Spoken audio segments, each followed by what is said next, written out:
திராவிட முன்னேற்றக் கழகத்தின் தமிழர் விரோத அரசியல் பல ஆண்டுகளாக தமிழகத்தில் விவாத பொருளாக இருந்து வருகிறது. மேலும் இது தமிழர்களின் முக்கியமான தலைவர்களையும் வாய்ப்புகளையும் எதிர்ப்பதன் மூலம் தொடர்ந்து வெளிப்படுகிறது.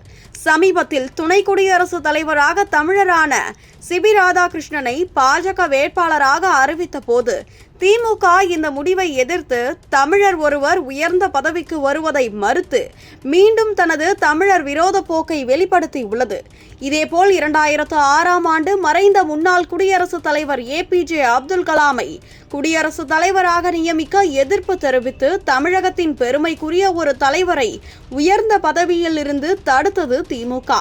மேலும் 1997ஆம் ஆண்டு காங்கிரஸ் மூத்த தலைவரும் தமிழருமான GK மூப்பனாருக்கு பிரதமர் பதவி வாய்ப்பு கிடைத்த போது திமுக அதை தடுத்து IK குஜ்ராலை பிரதமராக்கியது. தமிழர் ஒருவர் இந்தியாவின் உயர்ந்த பதவியை அடைவதற்கு எதிரான மற்றொரு எடுத்துக்காட்டாக அமைந்தது.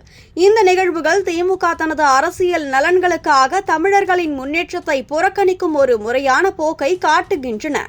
மேலும் ஈழத்தமிழர் பிரச்சினையில் 1987 முதல் 1990 காலகட்டத்தில் இந்திய அமைதிப்படை மூலம் தமிழர்களுக்கு இழைக்கப்பட்ட கொடுமைகளுக்கு ஆதரவாக இருந்ததோடு 2009ஆம் ஆண்டு முள்ளிவாய்க்கால் படுகொலையின் போது தமிழர்களின் உரிமைகளுக்காக உரத்த குரல் எழுப்பாமல் காங்கிரஸ் கூட்டணியில் தனது பதவி நலன்களை பாதுகாத்துக் கொண்டது திமுக.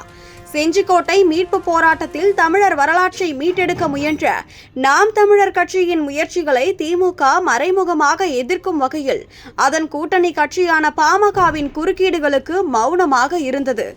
இது தமிழர் அடையாளத்திற்கு எதிரான மற்றொரு நிலைப்பாடாக பார்க்கப்படுகிறது.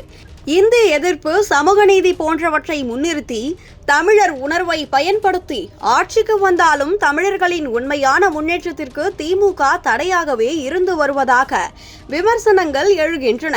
இந்த வரலாற்று நிகழ்வுகள் திமுகவின் அரசியல் தமிழர் விரோத போக்கை அம்பலப்படுத்துவதாகவே பலரால் கருதப்படுகிறது. மேலும் இது தமிழக மக்களிடையே திமுகவின் உண்மையான நோக்கங்கள் குறித்து கேள்விகளை எழுப்பியுள்ளது.